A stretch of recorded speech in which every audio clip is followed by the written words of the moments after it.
Assalamualaikum warahmatullahi wabarakatuh. Waalaikumsalam. Alhamdulillahirabbil alamin wassalatu wassalamu ala Muhammadin wa ala alihi washabbihi ajmain. Marilah kajian malam ini kita awali bersama dengan basmalah. Bismillahirrahmanirrahim.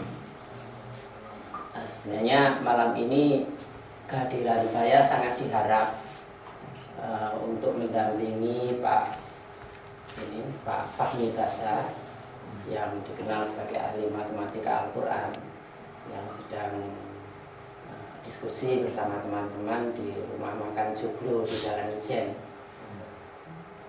Teman-teman sangat mengharap kehadiran saya, tapi karena tadi saya berusaha menghubungi teman-teman yang lain untuk menggantikan mengisi di sini, tidak bisa. Ya, sudah. Di samping itu saya sudah terlalu lama nggak ngisi, ya paling nggak diisi sebentar lah. Dan kalau misalnya nggak terlalu malam saya masih sempat ke Jalan Ijen. Ya kalau misalnya di sini memerlukan lebih lanjut ya nggak apa-apa, nggak usah ke rumah makan Joglo, ke rumah gorengan radio aja. Ya, kalau di sini kan hanya gorengan.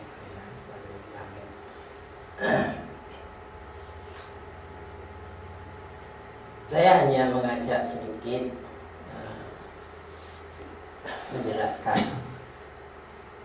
kebenaran firman Allah di dalam surah An-Nahl ayat 89 yang salah satu kata-kata pada surah An-Nahl ayat 89 itu bahwa fungsi Al-Quran itu tibyanan likulli syai'in. Al-Quran itu untuk menjelaskan segala sesuatu. Karena memang tuangan, kerangka maupun isi kehidupan itu semuanya dikerahkan pada Al-Quran itu. Itu nanti ada kaitannya dengan haji, sedikit oleh-oleh. Kenapa tiap orang itu diwajibkan bagi yang mampu untuk haji? Ada kaitannya ke sana.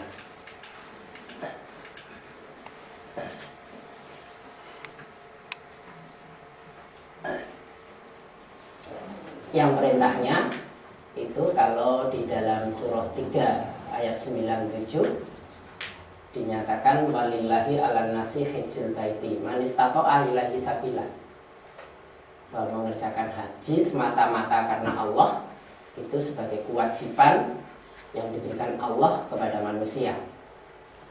Kewajiban manusia terhadap Allah semata-mata lillah, dan ini satu-satunya ibadah yang diberi embel-embel lillah, yaitu bagi orang yang sanggup mengadakan perjalanan ke Baitullah. Dan pada surah 2 ayat 196 dikatakan wa atimul hajja wal umrata lillah, kembali lillah. Karena sifat perintah ini tidak memungkinkan, bisa jadi tidak memungkinkan setiap orang untuk menunaikannya secara fisik. Kalau secara rohani bisa saja, Orang mengatakan Mekah itu ada di hati, Ka'bah itu ada di hati. Persoalannya, kalau orang mengandalkan Mekah dan Ka'bahnya di hati, mampukah dia mendisiplinkan diri sebagaimana ketika berada di Mekah dan di hadapan Ka'bah?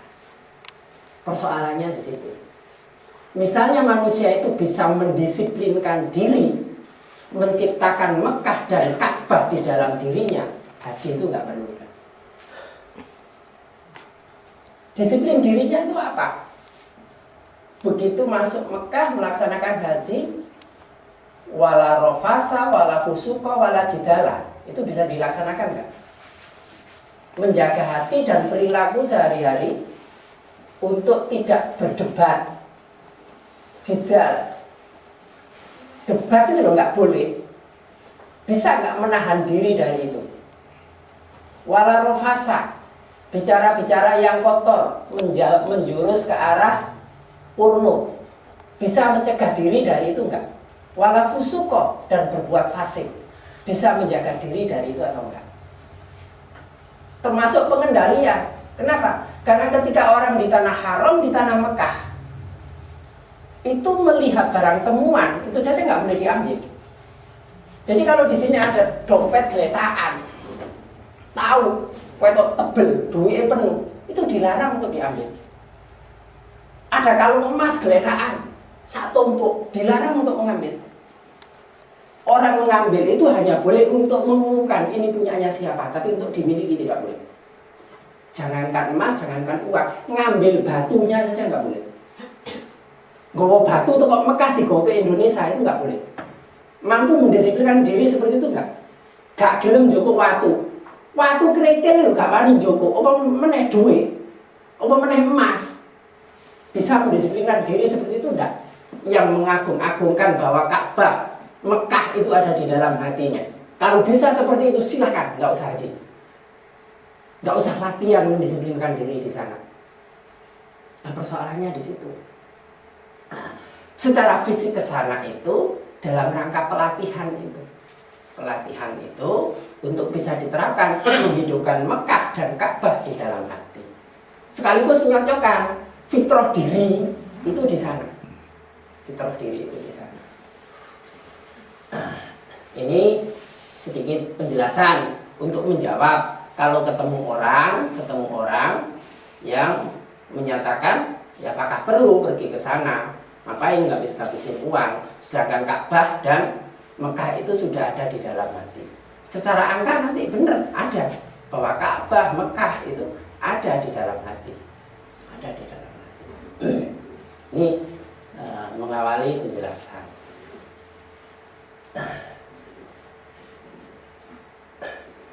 Di Al-Quran itu kita kenal Al-Quran nilai angkanya 88. Nun 25, alif 1, rot 10, qof 21, al 31, 88. Apa ternyata 88? 88 itu adalah 80 dan 8. 8 itu apa? 8 itu adalah padatan dari 53. Khoid artinya garis. 88 itu juga padatan dari 44. 44 itu alif, alif itu garis.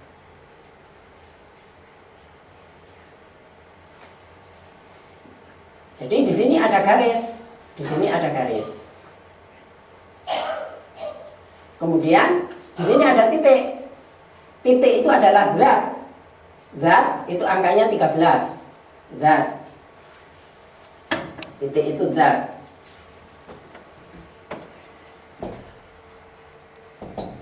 3, 1, 9, 13. 13 itu padatan dari 94. 94 itu adalah kata nuqtoh yang berarti titik. Yang berarti titik. Huruf dasarnya nun qaf ta. Nun qaf ta ini angkanya 62. 62 itu angka tawaf. Nah, nanti dijelaskan angka tawafnya. Sementara ini belum ditulis arafnya. 62 itu angka tawaf. Jadi ya, sebenarnya inti kehidupan itu adalah garis dan titik.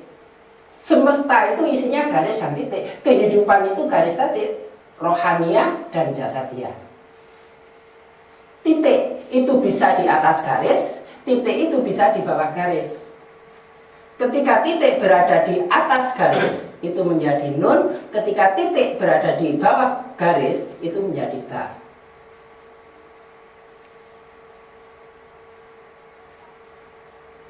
Ketika titik itu di atas garis, ini kita dihadapkan pada dunia yang terbuka. Kita berada di wilayah garis, tapi harus memahami bahwa di baliknya itu ada titik. Nah, ketika berada di bawah garis, maka ini ba. Ini nyangkut dunia gaib yang merupakan inti timbunan dari Al-Quran.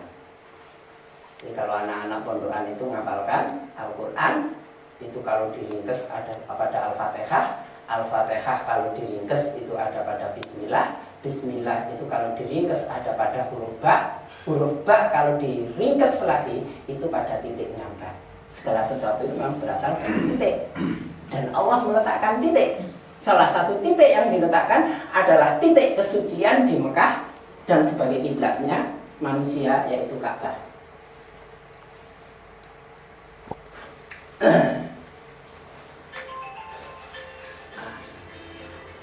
Dari titik ini tawaf, titik ini tawaf. Sedangkan sa'i itu garis. Jadi kehidupan itu intinya adalah bagaimana menyeimbangkan titik dan garis, menyeimbangkan tawaf dan sa'i.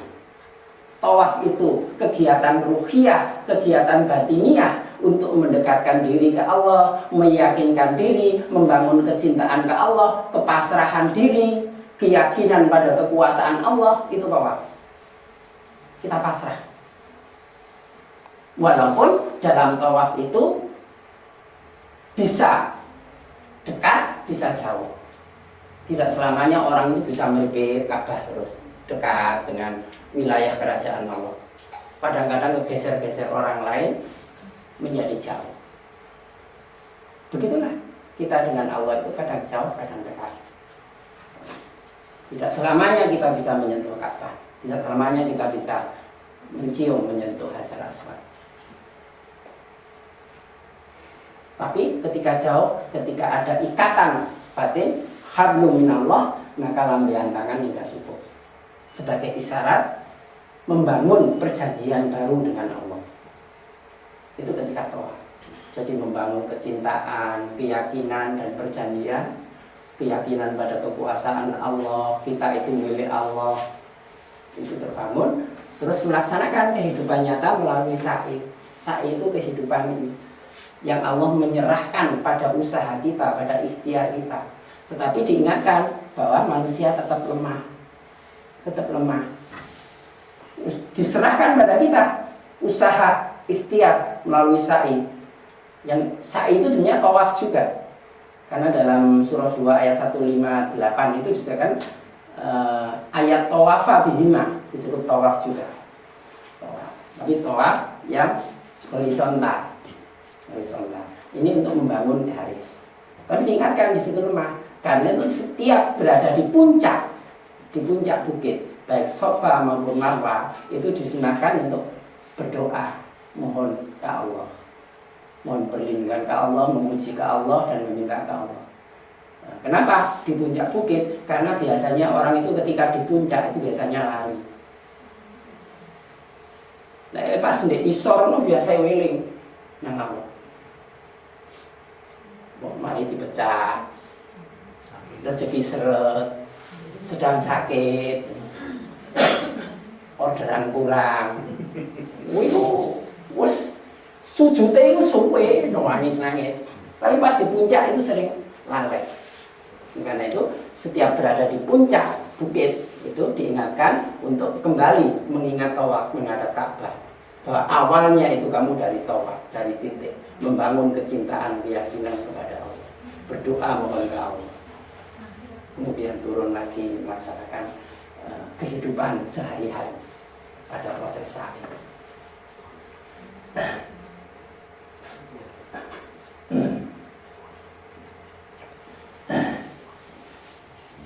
Yang Al-Quran 88 itu kalau dipadat menjadi 16. 1 kali 6, 1 tambah 6 7, 1 kali 6 sama dengan 6. Oh, ini garisnya hilang, kepindah. Kalau 7 sama dengan A, 6 sama dengan B, maka A kali B sama dengan AB, atau 7 kali 6 sama dengan 76. 76 itu adalah surah Al-Insan, manusia. Berarti manusia berinti dasar. Ini inti dasar.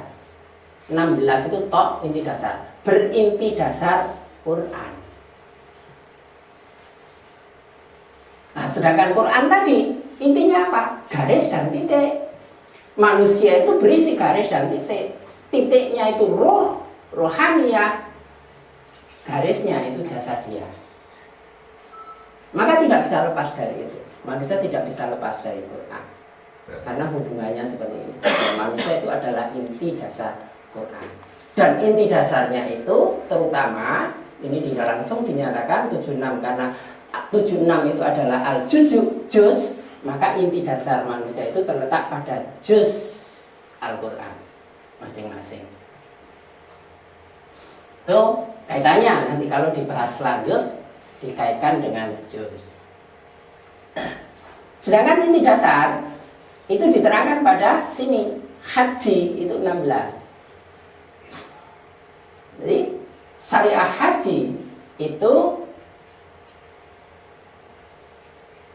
hikmahnya untuk menjelaskan, mengenalkan manusia pada inti dasar dirinya.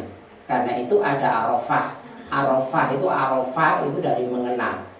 Awal tauhid itu makrifat. Awal tauhid itu adalah pengenalan kepada Allah. Jadi syariat diminta pergi haji itu ialah dalam rangka pengenalan itu. Nah, pengenalannya itu bisa dijabarkan pada tawaf dan sa'i. Bahwa manusia itu intinya garis dan titik, kehidupan itu garis dan titik, yang menjelaskan liku-liku aneka warna garis dan titik itu adalah Al-Quran.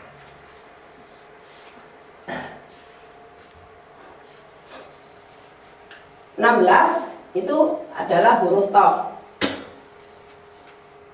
76 itu sama dengan 7 titik dan 6. Titiknya 13, 7 dan 6 13. Menjadi 26. Terbentuk huruf wawu di sini. Lalu 16 sama dengan 1.6. Titiknya 13. 13 tambah 1 tambah 6 sama dengan 20. Terbentuk fa di sini. Tawaf. Jadi manusia itu diajak untuk mengenal dirinya. Terutama mengenal itu siapa? Mengenal Allah. Mengenal Allah itu melalui tawaf. Kalau tidak tawaf di sana,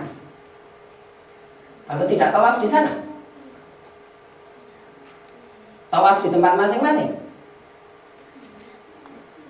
Pada pemahaman wahyu, sehingga Allah menurunkan cahaya bagi manusia itu.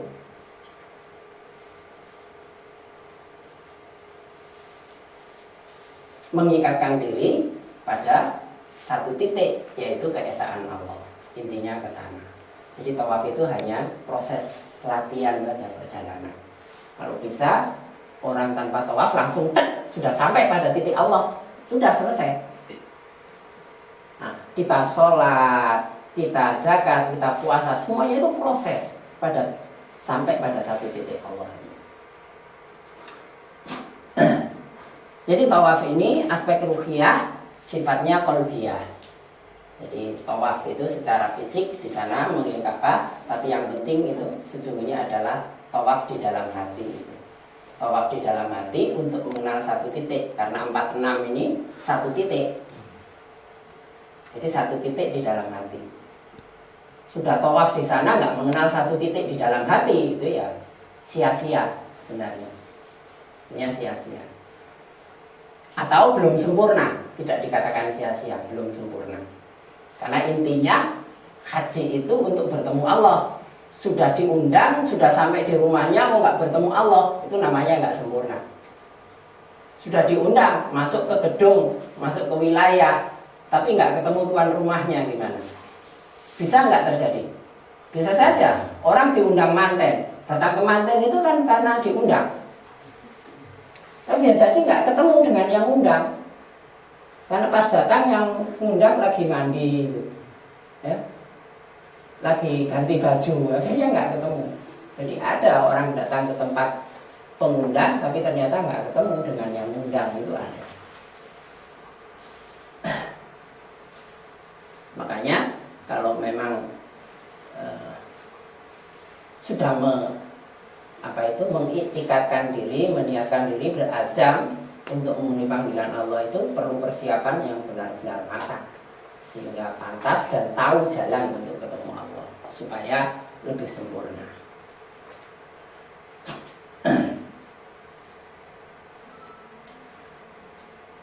Nah, kalau haji ini digandeng dengan al, jadi di sini tadi ada, di sini kan hajinya di sini hiju atau haji itu di sini yang tanpa al, yang di sini pakai al hajjah wa atimul hajjah. Nah, kalau hajinya pakai al maka angkanya 47. Angkanya 47. 47 itu adalah kun. Jadi itu sudah ketentuan. Karena itu sudah menjadi fitrah manusia. Karena dari mana fitrah itu? Nanti dari kata bakah. Mekah itu dalam Al-Quran disebut bakah. Bakah itu angkanya 78. 78 itu fitrah. Jadi fitrahnya sudah ditentukan, sudah dikun bahwa manusia itu hendaknya menunaikan haji, baik secara syar'i maupun secara rohani. Secara rohani. Kalau secara rohani itu harus mampu mendisiplinkan diri sebagaimana ketentuan-ketentuan secara syar'i itu tadi. Tidak boleh nyabut rumput, tidak boleh membunuh binatang buruan, tidak boleh mutel pohon-pohonan, nemu barang nggak boleh diambil. Itu disiplin dirinya itu seperti itu. Bohong nggak boleh.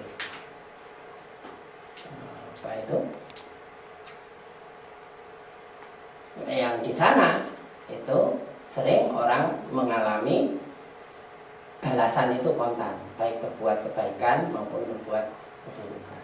Nanti punyanya orang satu ternyata ada barangnya sendiri yang kontan langsung hilang. Sebaiknya berbuat baik langsung dapat balasan berbuat baik. Saya memberi orang minuman 1 botol, berjalan tidak ada 50 meter sudah dapat balasan, ada orang yang memberi saya 3 botol. Nah, seperti itu dialami. Ditambah setelah agak jauh orang memberi susu kotaan itu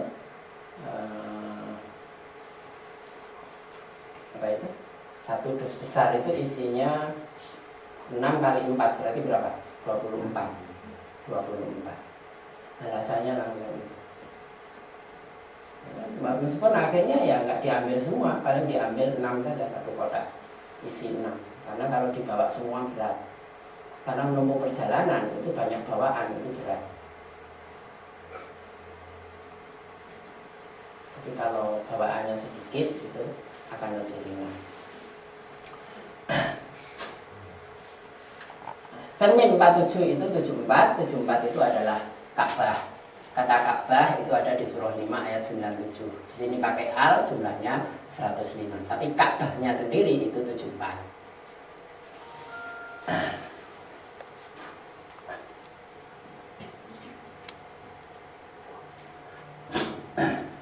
Jadi Ka'bah itu diletakkan di Bakkah.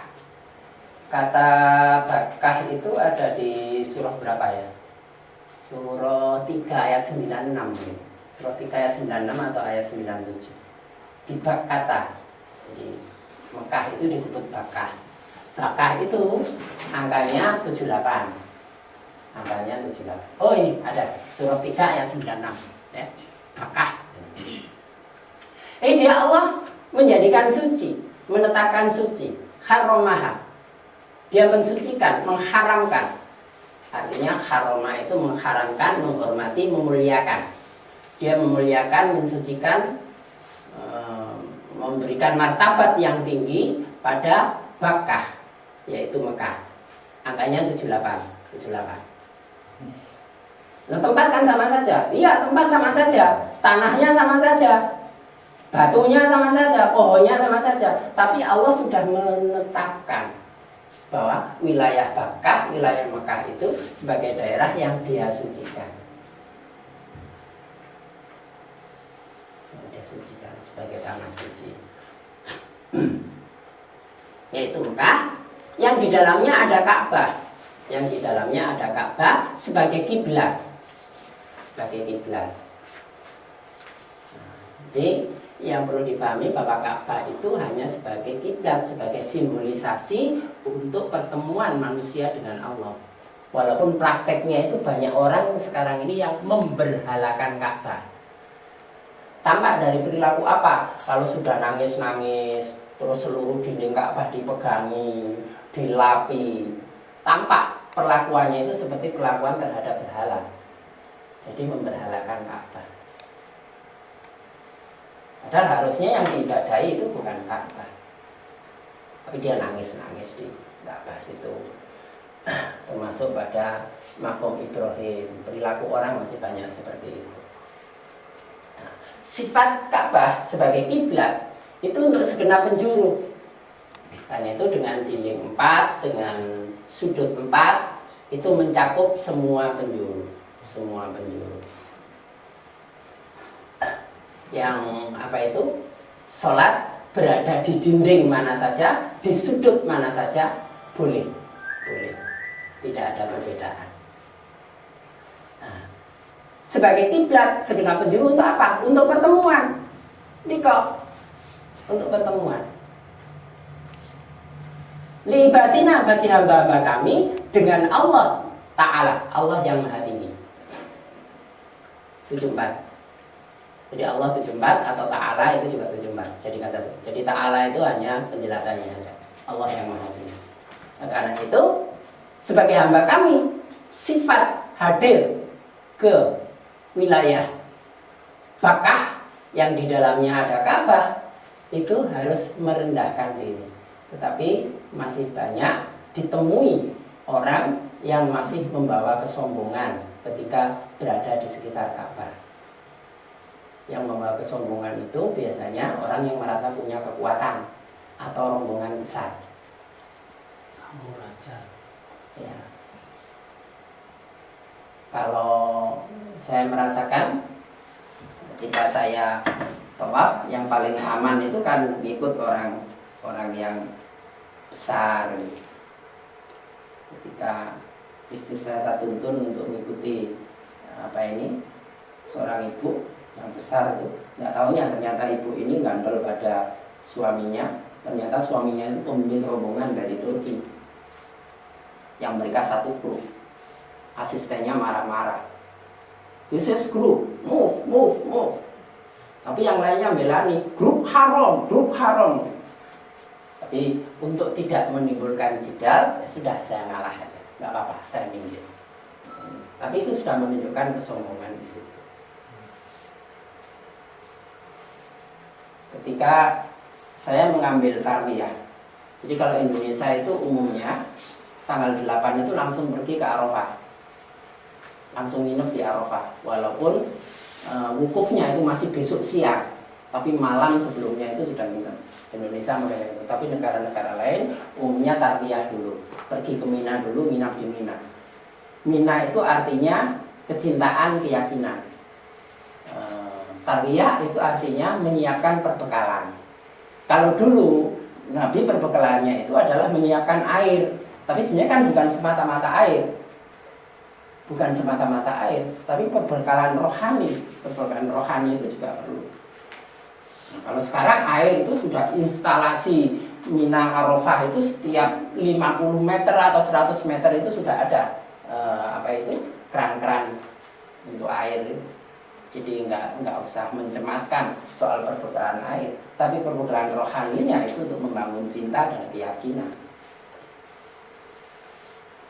Karena Indonesia umumnya tidak melalui itu, saya yang betul-betul terasing sendiri di situ, di Masjid Khaif Mina, di sekitarnya itu rata-rata wajah bercorak Timur Tengah, dan beberapa rombongan merasakan sendiri itu seperti ini.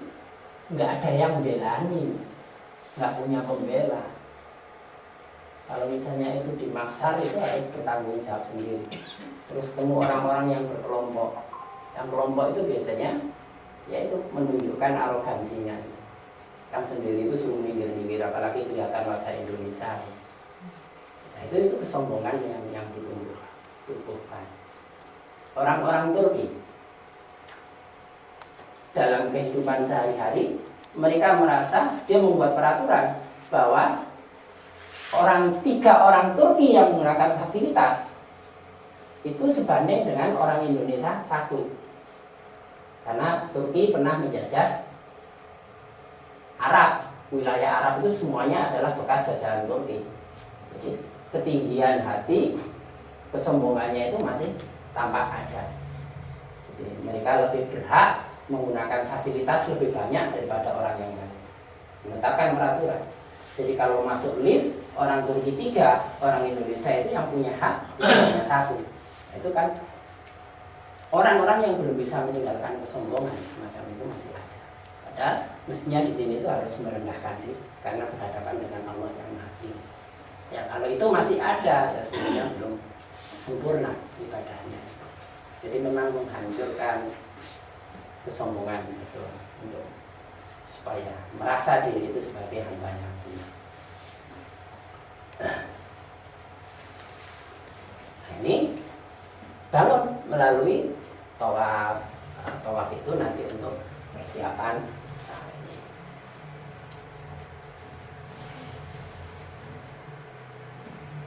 Adapun di sana ada musibah-musibah, silakan dibaca surah Al-Qasas ayat 7 dulu.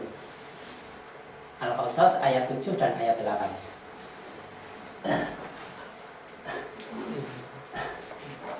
Saya mohon untuk di rumah aman apa dengan adanya musibah-musibah itu. Penjelasannya adalah pada surah Al-Qasas ayat 7. Surah Al-Qasas ayat 7.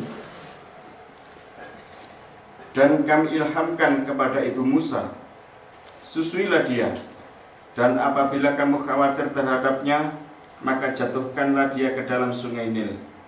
Dan janganlah kamu khawatir dan jangan pula bersedih hati. Ya. Jadi ada perintah untuk menjatuhkan anak ke sungai. Ini kan secara spontan dohir seperti perintah yang konyol, yang membahayakan, merugikan, dan tentu saja mencemaskan. Jadi ada di antara perintah Allah itu yang secara dohir itu bisa menimbulkan rasa cemas, takut, khawatir. Seperti perintah untuk membuang anak ke sungai ini. Jadi ada musibah, krin jatuh, ada orang diinjak-injak, ada kebakaran, itu sebagai musibah. Tapi begitu ada krin, ada badai, itu apakah kemudian mundur untuk melaksanakan ibadah? Orang yang beriman itu dipesankan untuk tidak mencemaskan, tidak takut, tidak khawatir terhadap hal-hal semacam itu. Sebagaimana Ibu Musa yang enak saja membuang anaknya ke sungai ini. Untuk orang beriman, pesannya itu adalah seperti itu. Jadi walaupun tampak menghadapi bahaya, maka jangan pernah cemas dan takut sepanjang diri itu berada di jalan Allah. Jangan pernah dicemaskan, ditakutkan, asal lurus berada di jalan itu. Kemudian apa itu? Yang ayat 8-nya? Surah Al-Qasas ayat 8. Maka dipengutlah ia oleh keluarga Fir'aun, yang akibatnya dia menjadi musuh dan kesedihan bagi mereka. Ya.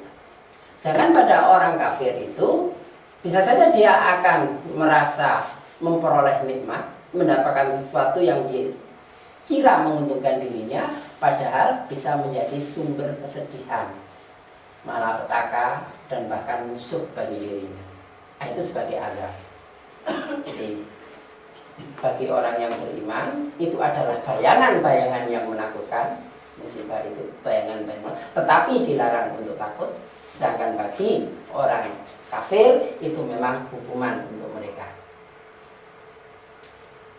Kenapa? Ada peringatan, ada ujian bagi orang yang beriman untuk tidak surut dengan itu, sedangkan bagi orang kafir itu sebagai azab. Setelah kejadian itu saya mendapatkan penjelasan, ada seorang yang melihat secara rohani. Secara rohani, jadi sebelum kejadian crane jatuh, itu beliau itu bermimpi melihat ada ad-dukhon, ada asap putih di atas Mina dan Mekah. Kemudian ada suara yang menjelaskan bahwa Allah akan memberikan azab sebagaimana azab yang ditimpakan pada kaum Nabi Lut. Nah, itu selama di Mekah saya nggak paham dengan penjelasan. Kok ada azab sebagaimana ditimpakan pada kaum Nabi Lut. Tapi ketika setelah di Madinah memperoleh penjelasan, keterangan dari banyak orang, baru paham. Karena apa? Orang-orang yang suka belanja di Madinah itu sering mendapat perlakuan yang aneh dari para pedagang itu. Jadi kadang didekati, dipijet-pijeti, jadi kita nggak apa-apa. Terus kadang dilus-lus sininya, dipegang-pegang tangannya, walaupun dia merasa risih. Kok saya dibilang kan risih. Kemudian ada seorang yang satu kamar dengan saya, yang dia memang masih muda, ganteng anaknya, yang dia bukan hanya dipegang, tapi ditanya langsung, kamu gay nggak? Kamu gay nggak? Kamu gay nggak? Ditanya. Dia lari. Lari itu ada orang yang melihat dan menertawakan, kemudian menjelaskan, di sini memang banyak kaum gay. Jadi di Timur Tengah itu memang banyak kaum gay. Nah, kaum gay itu adalah perbuatan yang dilakukan oleh kaumnya Nabi Lut. Itu baru saya paham. Nah, kenapa banyak gay? Karena wanita mahal, untuk nikah itu mahal. Nah, sampean yang ada di Jawa, di Indonesia itu enak sekali, terutama Jawa. Kalau bagian Indonesia yang lain itu ada tetap seperti Arab. Di Sumatera itu ada yang mulai nikah itu harus menyediakan rumah dan harus membelanjakan sejumlah barang.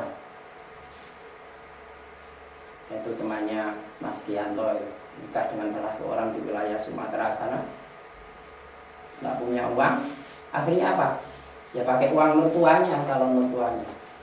Calon mertuanya memberi uang 20 juta, terus saudara-saudaranya diajak semua, diajak beli belanja kasur, meja kursi, segala macam. Jadi seolah-olah seperti uang dari diri. Sampai cara ngakalinya itu seperti itu. Untuk menyelamatkan calon pengantin dengan peraturan adat itu. Jadi harus menyediakan rumah dan isi rumahnya. Sini kan bawa popo, paman isi nunut kan bawa tua, isi solabi, wah enak. Makan itu ya anak barang. Enak sekali. Karena itu ada seorang dia yang mengatakan, waduh wanita Jawa itu betul-betul baik. Kalau di sana kan mahal itu. Jadi orang nikah itu harus menyediakan rumah. Kalau nggak menyediakan rumah nggak bisa nikah. Karena berat itu akhirnya banyak yang nggak tahan itu ya lari jadi G itu. Nah, katanya menurut informasi dari kejadian-kejadian itu di sana itu banyak kaum G semacam itu.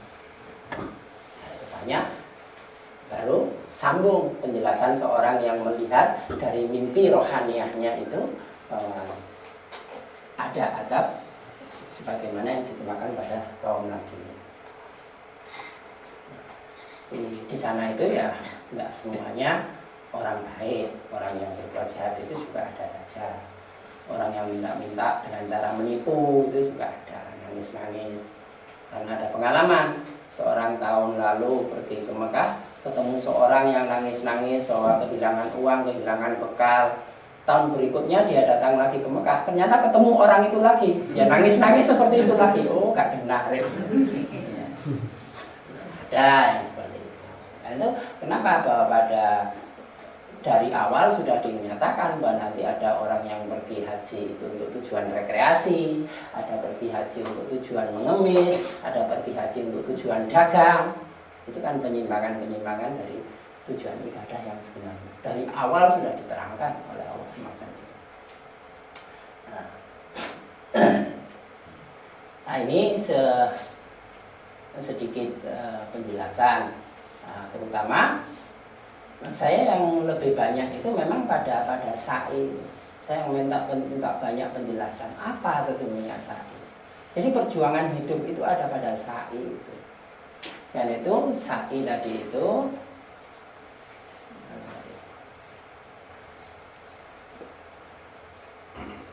sa'i. Kalau 30 dengan 48 dengan 18 itu kan 48. 40-nya kan jahada. Jahada artinya sungguh-sungguh perjuangan. 8-nya hidup. Jadi sa'i itu cermin dari perjuangan hidup. Tapi dalam perjuangan hidup itu 18 dengan 12 itu 30. Sepi ing pamrih, tapi rame ing gawe. Sepi ing pamrih, rame ing gawe. Karena 30 itu berada pada keheningan dari berbagai pamrih. Intinya apa? Melaksanakan tugas untuk bekerja. I'malu ala makanatikum. Berbuatlah sesuai dengan bakatmu, sesuai dengan keadaanmu. Tapi yang memberikan karunia itu adalah semata-mata Allah. Karena itu usaha Siti Hajar itu adalah tawaf atau berlari bolak-balik antara Safa dan Marwah. Tapi tidak pada jalur ini ditemukannya karunia Allah. Ditemukannya Allah adalah pada kaki Ismail. Airnya didapatkan di situ. Jadi bekerja itu adalah urusan tersendiri, sedangkan pemberian Allah itu urusan tersendiri, itu urusan Allah. Maka manusia sebenarnya yang diperlukan itu adalah usaha. Dan usaha itu bisa jadi perlu pengulangan-pengulangan yang tanpa putus asa, bolak-balik lagi. Tapi seperti saya terangkan yang lalu, walaupun kita melalui jalan yang sama, belum tentu sama persis, karena tidak ada sesuatu yang sama persis. Karena ini jalur misalnya dari Safa ke Marwah, satu saat mungkin kita berada di sisi sini, bisa berada di sini, bisa berada di sini. Kenapa harus begini? Karena di sini padat, saya harus pindah ke sini. Di sini terhalang, saya harus kembali pindah ke sini atau ke sini. Jadi walaupun pengulangan tetap berbeda. Dan ketika pengulangan saya akan nyelip orang yang berbeda, akan diselip oleh orang yang berbeda, akan jalan berdampingan dengan orang yang berbeda. Tetap ada pengalaman-pengalaman baru yang berbeda walaupun kita melalui jalan yang sama. Kehidupan itu seperti itu. Karena itu apa? Maka manusia itu mencermati setiap kejadian itu sebagai satu kejadian saat momen yang unik, yang tidak disamakan dengan yang lain. Maka tidak benar orang yang menggunakan prinsip biasanya. Yang membuat orang jumut tidak maju itu karena biasanya. Biasanya ini nggak maju-maju. Mestinya setiap saat itu diamati persis sesuai dengan keunikan saat itu, bukan biasanya. Biasanya itu memperbodoh orang. Karena nggak mau berpikir, nggak mau mengemati, nggak mau mencermati situasi-situasi saat itu. Dalam sa'i, saya terangkan, kadang kita dihalangi orang, dijegal orang, diserendel orang. Kehidupan itu seperti itu.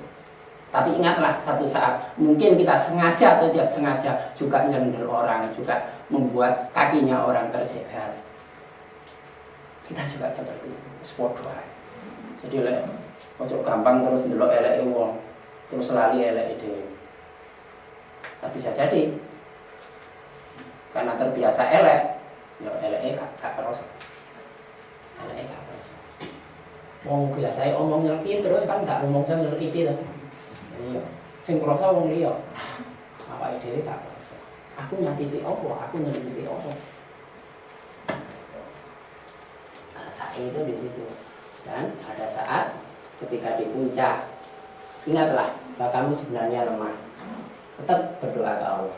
Jangan lupa diri, lupa daratan ketika berada di puncak. Ada saat untuk turun, ada saat mendaki, menggos-menggos. Ada saat memang kita butuh berjalan cepat, karena ada wilayah yang kita diminta berlari-lari kecil. Ada yang berjalan lambat. Kehidupan dalam usaha itu semacam itu semuanya harus diterima sebagai kewajaran. Intinya tetap pada saya, usaha.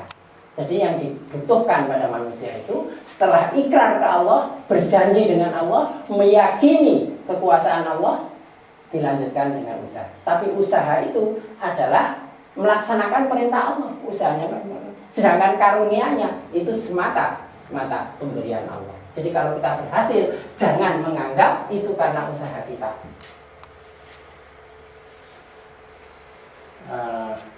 Kalau begitu, nanti seperti Korun, saya mendapat harta ini karena kepandaian saya. karena kepintaran saya, karena keterampilan saya, itu jatuh sebagaimana sikap Qarun. Tapi kalau Nabi Sulaiman, walaupun hartanya melimpah, hada min fadli Rabbi, ini semuanya karunia Allah semata-mata. Walaupun Sulaiman berusaha, berikhtiar, bekerja keras, dia berjihad, tetapi yang diperoleh itu adalah sebagai karunia Allah. Itulah inti sa'i dalam kehidupan sehari-hari itu semacam itu. Jadi kehidupan itu adalah tawaf dan sa'i, titik dan garis. Ini saja yang bisa saya sampaikan pada kesempatan ini.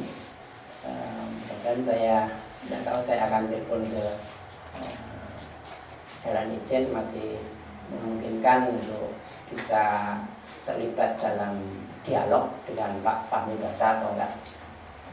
Saya akhiri, kalau ada pertanyaan tolong disimpan aja dulu, silakan dinikmati apa yang ada. Kita akhiri bersama dengan hamdalah. Alhamdulillah. Assalamualaikum warahmatullahi wabarakatuh.